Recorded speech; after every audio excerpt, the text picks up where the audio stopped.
am LeMaster. Welcome to my Common Sense Living podcast, where I'm going to add common sense and value to your life. Get a pen and paper because you're going to want to take some notes. As a biometric screener, I'm excited to share one of my favorite topics, cholesterol, triglycerides, and blood sugar. I'll even share with you some of my results that I had recently and how I fixed them. So let's get started. So high triglycerides, the root causes and natural support strategies.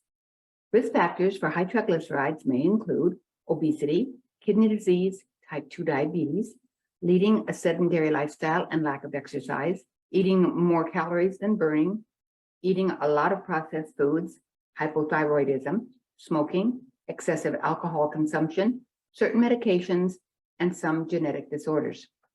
So proper cholesterol and triglyceride ratios. Normal and high triglyceride levels may be defined as normal triglycerides under 150, borderline between 150 and 199, high triglycerides between 200 and 499, and very high triglycerides 500 and over. I've seen 600. However, we must look at your cholesterol levels and cholesterol triglycerides ratios to understand your health status and health risk. Triglycerides and cholesterols are both fats or lipids in your blood, but they are different. Triglycerides store calories inside our fat cells to be used for energy later. Cholesterol, on the other hand, is needed to build cells and create certain hormones. HDL cholesterol, on the other hand, is also referred to as the good cholesterol because it helps to return cholesterol to the liver and prevent plaque in your arteries. HDL cholesterol is critical for reducing your risk of blood clots, heart disease, heart attack, and stroke. LDL cholesterol is often referred to as the bad cholesterol, as LDL transports cholesterol as well as fat-soluble vitamins like vitamin A, D, E, and K2 to your arteries. Certain types of LDL cholesterol are prone to oxidation in the artery walls. Oxidized cholesterol can lead to arterial plaque that limits blood flow and causes blood clots, blocking blood flow to your brain or heart and risking stroke or heart attack. There are two main types of LDL particles, small, dense particles and large, buoyant particles. The small ones are common with insulin resistance, and they are more prone to oxidation and plaque creation. The large, buoyant ones are more resistant to oxidation and are not considered a risk factor for cardiovascular disease. So you want the big, fluffy ones. Ask your doctor if you want that test done. The same factors such as insulin resistance that cause a propensity to develop small, dense LDL particles also cause a rise in triglycerides. Simply lowering cholesterol levels with a medication doesn't address the oxidative stress and plaque formation. According to a 2011 study, some people can have normal LDL cholesterol levels due to statin medications, but still have high triglycerides and an increased risk of heart issues. I recommend looking at all your lipid levels, including total cholesterol, LDL, and HDL, and triglycerides. See the following guidelines for optimal markers. So here, the total cholesterol, your good one, you want less than 300. Your moderately elevated is 300 to 399. High total cholesterol is 340 or higher, and low is under 180. The good cholesterol, HDL, you want ideally to be less than 60. Good is less than 50. High is 90 or higher, and the low is less than 50. Your LDL cholesterol, the bad one, you want it to be less than 170. That's great. Moderately elevated is 171 to 199. High is 200 or higher, and low is less than 100. And then triglycerides, ideally 40 to 80. Normal is less than 100. Moderately elevated is 100 to 150. High is 150 or higher, and very high is 500 or higher. And I've seen them at 600. However, these numbers still don't tell the full picture. People with high triglycerides often have low LDL cholesterol. Looking at only the HDL number, we may miss some health risks. Looking at all the numbers, but not the ratio between triglycerides and cholesterol, we may also miss some issues. We should also look at your triglyceride and HDL cholesterol ratio. It's calculated by dividing your triglyceride results with your HDL cholesterol levels. Your triglycerides and HDL cholesterol ratio should ideally be under 2 and ideally close to 1 or even under 1. The higher your HDL or lower your triglyceride levels are, the lower your ratio will be. Lower levels indicate lower health risks. Guidelines I recommend for triglycerides and HDL cholesterol ratio: the ideal under 2 and as close to 1 as possible. High is over 2 and very high is over 4. Major lab tests to look at. To determine your risk factors for clogged arteries, I recommend a few major lab tests to look at. Getting a comprehensive blood analysis is a great blood test that allows a look at all these factors of your health. Order that from your doctor. Blood sugar, I recommend looking at your blood sugar levels. HbA1c, A1c as it's commonly called. The ideal number is between 4 and 5.2%. 5.3 to 5.6 is moderately high. Between 5.7 and 5.7 and 6.4 means that you have prediabetes and a high risk of developing diabetes. And over 6.4 means that you have diabetes. Fasting glucose, the optimal levels are under 90, less than 100 or 5.6 is considered normal. 100 to 125, 5.6 to 6.9 is considered prediabetes. 126 or 7 or greater on 2 separate tests means you have diabetes. Fasting insulin is optimal. Fasting insulin levels are between 2 to 5, between 6 to 9 is early insulin resistance, and anything over 10 is insulin resistance. This won't be flagged on the lab until it's over 24.9, which is a state of severe insulin resistance. Inflammatory markers, like the high-sensitive C-reactive protein, written as HSCRP, the ideal number is under 1.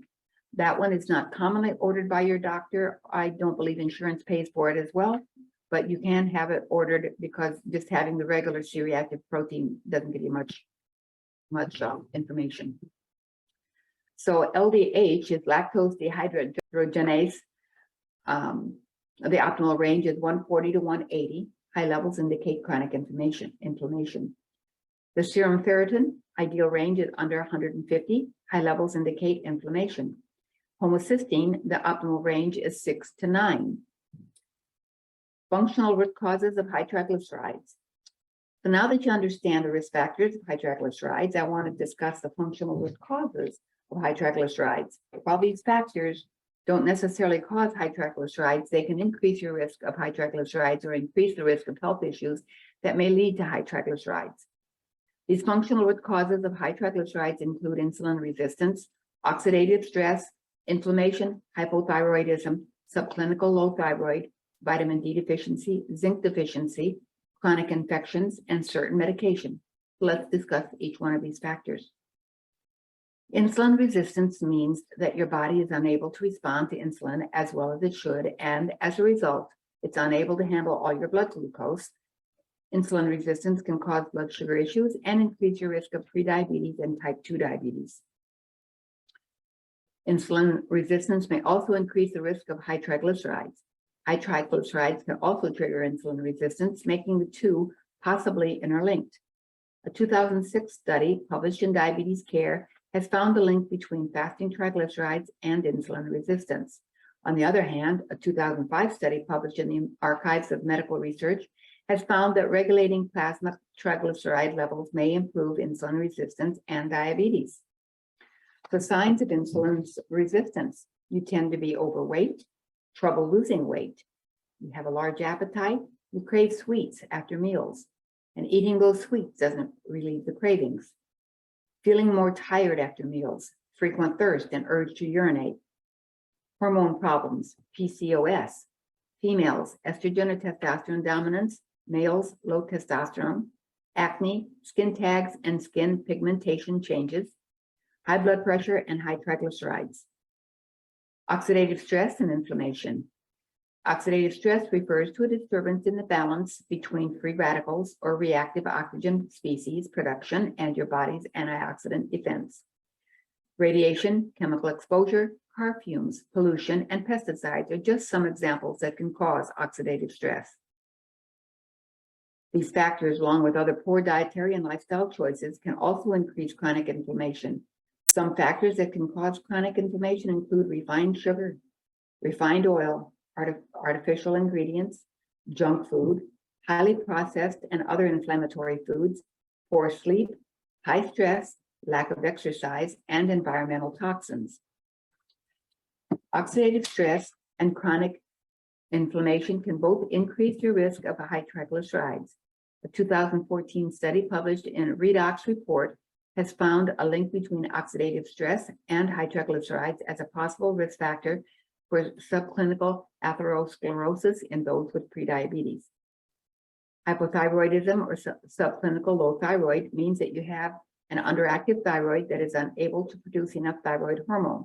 In functional medicine, we don't tend to wait until your numbers are bad enough to diagnose hypothyroidism.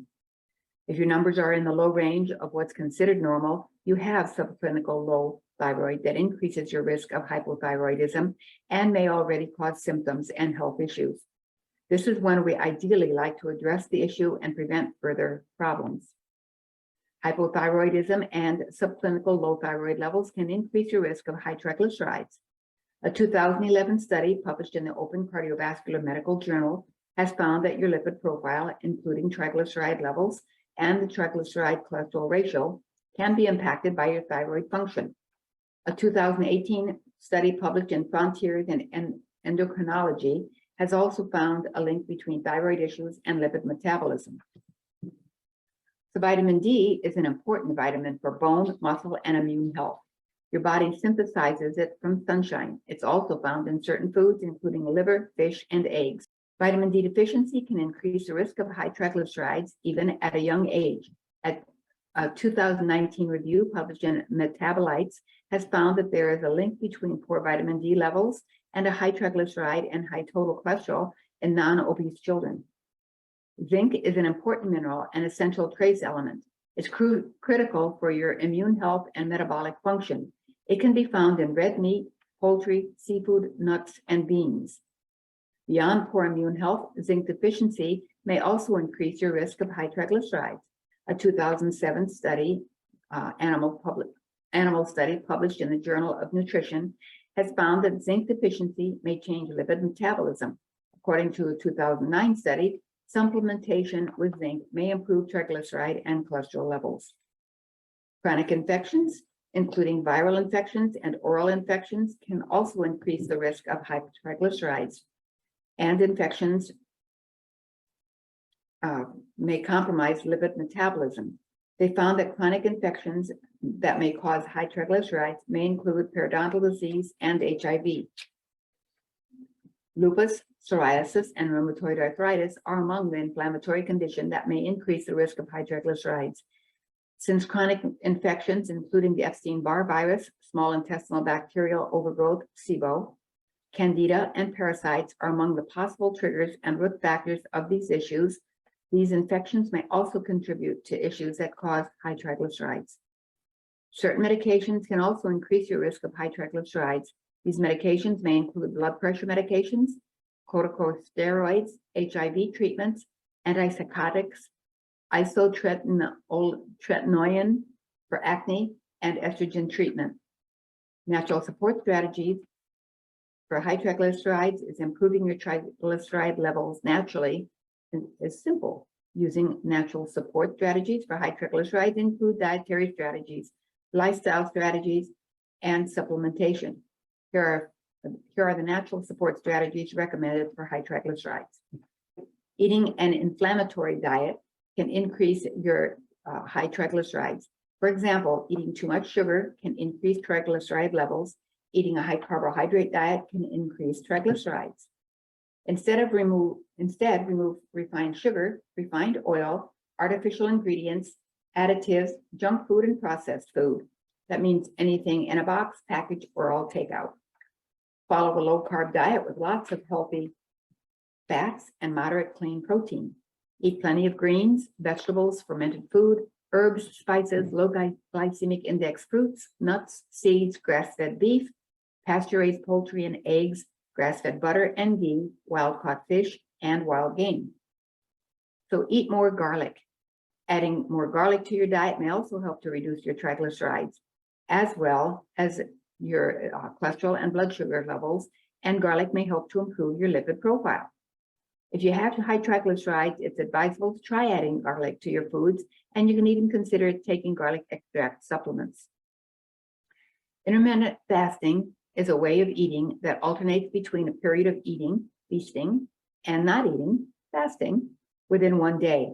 It's a fantastic way to reduce inflammation, improve insulin resistance, and support cellular autophagy, and reduce your risk of chronic symptoms and health issues. A 2010 study found that alternate day fasting, a form of intermittent fasting, can reduce coronary health risk, including triglycerides.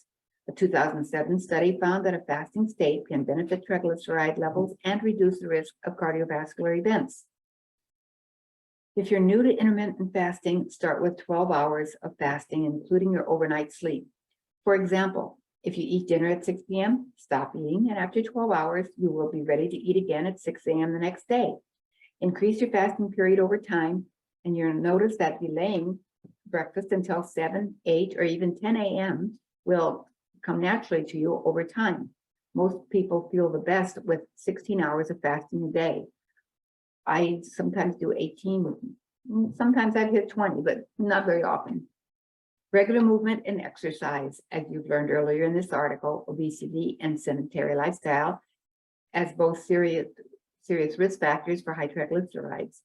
I recommend that you move your body daily and exercise regularly, at least 20 to 30 minutes, 5 days a week. I also recommend that you take regular walks and make walking part of your daily routine. Walk to your neighbor or your stores nearby instead of driving. Take the stairs, park further from the store entrance and get some steps in. Go for nature walks or a stroll around the neighborhood. Along with walks, strength and resistance training are also critical. It has been found that strength training can improve lipid levels and reduce inflammatory issues.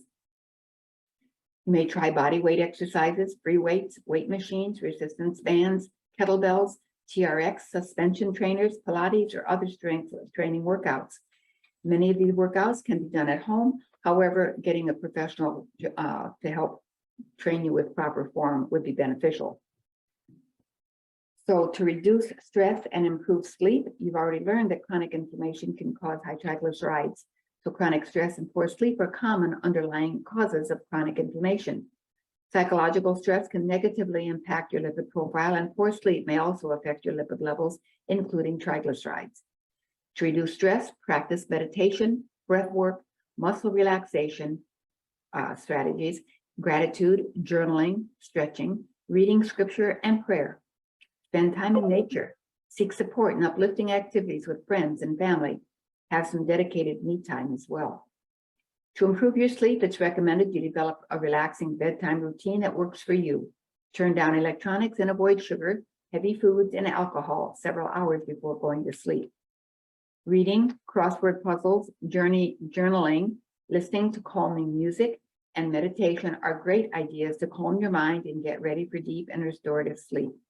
Follow a regular sleep schedule that supports your body's circadian rhythms. Invest in a supportive bed and comfortable bedding and pillows, and make sure to sleep 7 to 9 hours a night.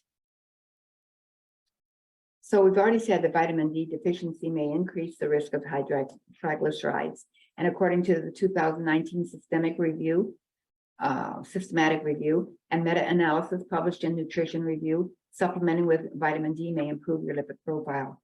To optimize D levels, it's recommended spending time out in the sun and eating vitamin D-rich fatty fish, egg yolks, and beef liver.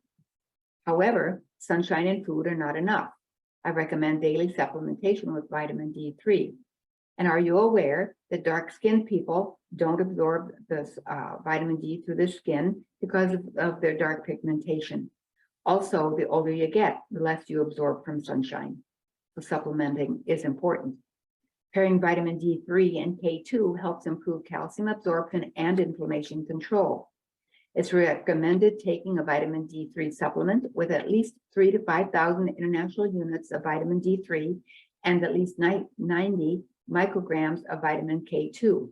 Both of these supplements support your immune, skin, cardiovascular, and bone health. If your doctor says you can't take vitamin K with warfarin, he is referring to vitamin K1, not vitamin K2. Typically, taking 1,000 international units of 20 per 25 pounds of body weight will help you get your levels to a healthy range. You want to test your vitamin D levels at least 1 to 2 times each year and get your levels between 50 to 100. It's been hypothesized that a therapeutic level for major health conditions is going to be between 70 and 100. The normal American is deficient. Deficient is 25 or less, and most are less than 50. And when I moved to Texas, I was 31. But all the sunshine, I'm now at 67, the last I had it tested.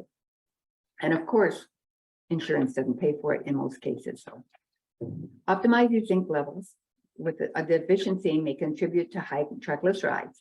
According to a 2015 systemic review and meta-analysis, supplementing with zinc can improve your lipid profile. Checking your plasma zinc levels is the best way to determine zinc levels in your body. And the ideal plasma zinc levels are between 90 to 135, and for serum copper, it should be 70 to 110. Zinc and copper compete against each other as antagonists to regulate psychological pathways. A proper balance between the two is essential for maintaining good health, and it's recommended checking your plasma zinc and serum copper levels and their balance. The proper zinc to copper ratio should be between 1 to 1.2. Consume plenty of zinc-rich foods, including meat, poultry, and seafood. Additionally, add a daily zinc supplement. Use your omega-3 fatty acids. Chronic inflammation can increase the risk of high triglycerides. No wonder that anti-inflammatory omega-3 fatty acids may help to reduce them. 2019 research published in Circulation has found that omega-3 fatty acids with both DHA and EPA can be effective in the management of high triglycerides. Using 4 grams of omega-3 with DHA and EPA a day, they found about a 30% reduction of triglycerides. They also found lower cholesterol levels, lower risk of cardiovascular disease, and a 25% reduction in major cardiovascular events with the same dose. Eat plenty of omega-3 rich foods, including fish, seafood, and algae. Additionally, supplementing with a high-quality omega-3 fish oil or seed-based nutrition if you're vegan. And you can find that at www.seednutrition.com/ANNT. That's www.seednutrition.com/ANNT. Curcumin is the active compound of the spice turmeric, and it's one of the most studied herbs for its anti-inflammatory and other health benefits. Since curcumin can reduce inflammation, it may reduce one of the major underlying functional causes of high triglycerides. It can reduce high lipid levels in those with metabolic syndrome. Curcumin and turmeric can decrease lipid levels in those with cardiovascular disease. Use turmeric regularly in your cooking. You can add it to your curries, soups, stews, baked dishes, dressings, smoothies, shakes, and vegetable juices. You may make turmeric golden tea or turmeric ginger tea. Glutathione is an antioxidant. They may benefit those with high triglycerides. The 1987 animal study found that glutathione improved the lipid levels in rats that were given a high cholesterol diet. A 2017 study found that glutathione can be an effective treatment option for non-alcoholic fatty liver disease, which is this love handle, we call it, which is often characterized by high triglycerides. Foods that contain glutathione are asparagus, broccoli, avocado, spinach, tomatoes, garlic, Brussels sprouts, cucumber, cabbage, walnut, and almonds. So high triglycerides are a common health issue that about a quarter of Americans are dealing with. High triglycerides can increase your risk of liver, pancreatic, kidney, and cardiovascular problems. Of personal experience, my triglycerides were high at 165. 3 months later, they were 50. I did it with food, not drugs or medication. Whole organic foods, very limited junk food because I'm human, and lots of veggies, salads. So if I can do it, so can you. Now I would like to change topic to diabetes. That's so prevalent, especially down here in San Antonio. And so diabetes doesn't kill you. Your poor management does. Heart disease is the major cause. Diabetes can be reversed using diet and lifestyle. Yes, it can. Pollutants and contaminants, eliminate or decrease those. Eat only organic foods. There's 8 essentials to diabetes care: diet, exercise, sleep, stress reduction, gut health, detox, supplements, and medications. So diet, you're going to decrease processed carbs, basically everything in a box, package, or takeout. Every time your blood sugar spikes, it damages the body and makes the blood sticky everywhere. So eat vegetables, nuts, and fish.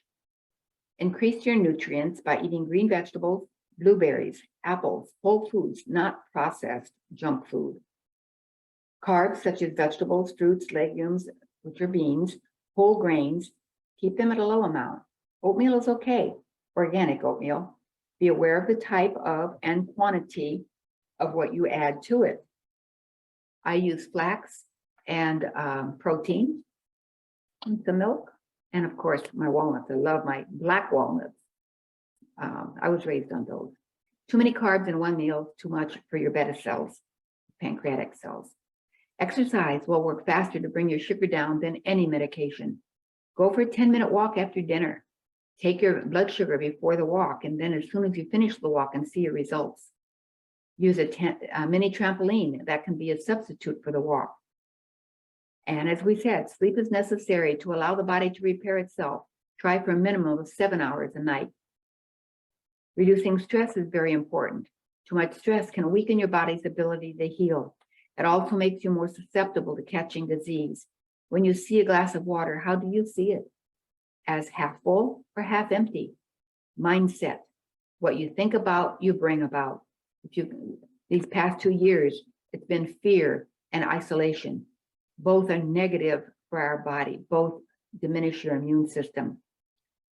So just think positive thoughts and talk to your body that it is healthy, vibrant, and whole. I do that every day with my prayer at 11:11 a.m. So your gut. When I was in nursing school in the 1990s, this question was posed to my class. Which is more important, the brain or the gut? Well, we're tossing it around in class, and we decided it's got to be the brain, because after all, if your brain dead, nothing functions. Unfortunately, we were wrong. The food manufacturers knew it was the gut, and all the bugs we kill with our toxic chemicalized so-called foods kills the little critters. And I see a lot of dollar signs there in the health industry, don't you? And a lot of unhealthiness for us. So detox, I like to soak in my bath of hot to the touch water, to which Epsom salts, essential oils, baking soda, apple cider vinegar is added. Soak for about 30 minutes. And another way is to do a far infrared sauna. There are more out there, but legally I can't say those. So as my disclaimer states, I do not prescribe or treat. I state what I do. I do several. So with supplements, magnesium helps me to sleep, and I don't get the muscle cramps like Charlie horses. And I believe my heart is more relaxed as well. My heart's a muscle, right? Common sense. Back in 2009, I moved boulders, and I mean boulders. My husband, he couldn't believe I'm doing that. And the next year, the size of a Kleenex was a bother for me. My heart felt like it did this in my chest, and it would palpate very high. And what I call my common sense, my intuition, I said, but I get Charlie horses too. So I said, well, let me try magnesium, and it's called salt Soleil. I made some of that also. And lo and behold, I have no more heart palpitations. My heart doesn't seem like it bounces in my chest any longer. And I never took anything other than magnesium, or like I said, the salt Soleil. So I am fortunate at my age, being a senior, that I don't take any medications except an occasional allergic meds, because I'm allergic to house dust, mold, dust mites, and cat. And I care for 8 rescue cats. 6 live in the house full time, 7 is in and out, and number 8 lives outside. So these are my quick tips to control your blood sugar and my own personal experience with it. A little history: my grandma died from diabetes complications, beginning with a foot amputation. And I declared, it will not happen to me. I eat organic as much as possible, and I'm human after all, so I do indulge. The whole month of June, I was visiting my family in the Midwest, and they don't follow my health tips at all. I threw caution to the wind rather than have conflicting views and, don't need that negativity. So, okay, we had margaritas at least twice a week and more than one at a time. Not much for organic foods either. My A1C is, as I said earlier, is a blood measurement that the doctor orders. It measures the past 3 months of blood sugar. So as a biometric screener, I have my own equipment and I'm able to do this test at home. So I came home from my trip and I did the test. June 29th, my A1C was 5.5. Shouldn't be more than 5.2. That's the highest I'd ever been before. I was upset with myself.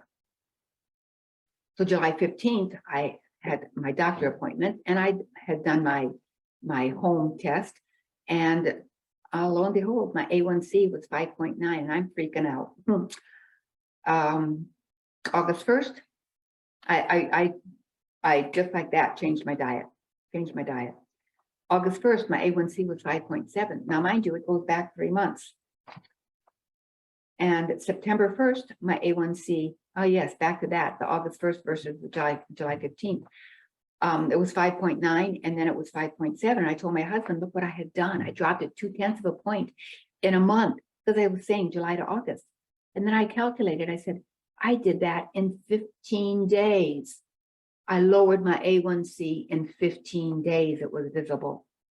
So September 1st, my A1C was 4.9. I expected I could have it by October when I go back to the doctor. So I met my goal a month and a half early. So September 1st, my A1C was 4.9.